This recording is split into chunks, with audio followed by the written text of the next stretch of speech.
Hi everyone, welcome to my new blog. Third year anniversary উপলক্ষে আরদিন আমাকে এক জায়গায় ঘোরাতে নিয়ে যাচ্ছে। সারা বছর তো আমরা অনেক ঘোরাঘুরি করি, কিন্তু এই ঘটা করে ট্যুরে যাওয়া হয়নি 1.5 বছর হলো। তো এইবার কোথায় যাচ্ছি আপনারা গেস করেন, কমেন্টে জানাবেন। এবার ট্যুরের জন্য মোস্ট অফ দ্য শপিং আমি উত্তরা থেকে করেছি, আর আমার পার্টনার ছিল হলো সাইবা। ও গিয়েছিল, ও অনেক শপিং করেছে আমার সাথে। স্যান্ডেলগুলো তো এখন অনেক বেশি ফেমাস, তো আমরা দুইজনই সেম পেয়ার নিয়েছিলাম। কেনাকাটা শেষ করে সাইবা আরো কিছু স্যান্ডেল দেখছিল, তো এগুলো একটু প্রাইস বেশি চাচ্ছিল উনি। পরে এখান থেকে সাইবা 2টা রিং নিয়েছিল।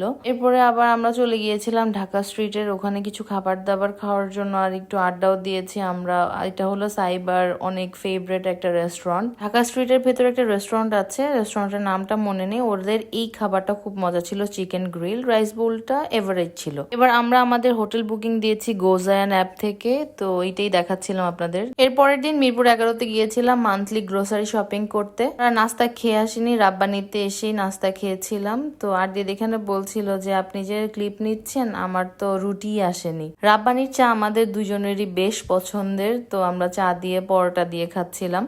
রাব্বানি থেকে নামার পরপরই দেখি একটা স্কার্টের দোকান। এখানে অনেক সুন্দর সুন্দর স্কার্ট ছিল। পরে এখান থেকে আর দিদা আমাকে একটা স্কার্ট কিনে দেয়, and I was very happy about that. 11 number থেকে বাজার করে আমরা আবার বাসায় চলে এসেছি, কারণ আমাদের আবার বিকাল বেলাও বের হতে হবে। তো সেদিন বিকাল বেলায় আবার আমরা 4জন বের হয়ে গিয়েছিলাম লাইফ ওকের উদ্দেশ্যে। ওখানে ছেলেদের জিনিসপত্রের অনেক কিছু ডিসকাউন্ট, ওদের আবার দোতলায়ও মেয়েদের অনেক কিছু আইটেম আছে। লাইফ ওকের শোরুমটা হলো কমার্স কলেজ থেকে হাতের বামে একটু সামনে আগালেই দেখতে পারবেন। ওদের সব সময় অফার চলতে থাকে। ওদের ট্রায়াল রুম থাকাতে একটা ভালো বিষয় যে সবকিছু ট্রায়াল দিয়ে চেক করে নিয়ে যাওয়া যায়। এটা হলো নূরজাহান আপু। তো এখানে আবার দোতলায় ওদের স্নিকার্স ছিল। 1500 টাকা দিয়ে অনেক সুন্দর সুন্দর স্নিকার্স দেখছিলাম আমরা। মেয়েদের ড্রেস, তারপরে ব্যাগের অনেক কালেকশন ছিল। ওখান থেকে চলে গিয়েছিলাম হোপের ওখানে আরো কিছু কেনাকাটা ছিল, তাই গিয়েছিলাম। ফুটপাতে শপিং কার কেমন লাগে আমি জানি না, বাট আমার কেন জানি ফুটপাতে শপিং করতে খুব মজা লাগে, আর আমি না অনেক ভালো ভালো জিনিস পাই ফুটপাতে। হাঁটতে হাঁটতে চলে এসেছিলাম আইডিয়ালের এখানে একটা কুলফি পেয়েছি। এই কুলফিটা খুব মজা ছিল। তারপরে এখানকার বিখ্যাত সেই ছোট ফুচকা আমরা সবাই ট্রাই করেছি, শুধু আরদিত ভেলপুরি ট্রাই করেছিল।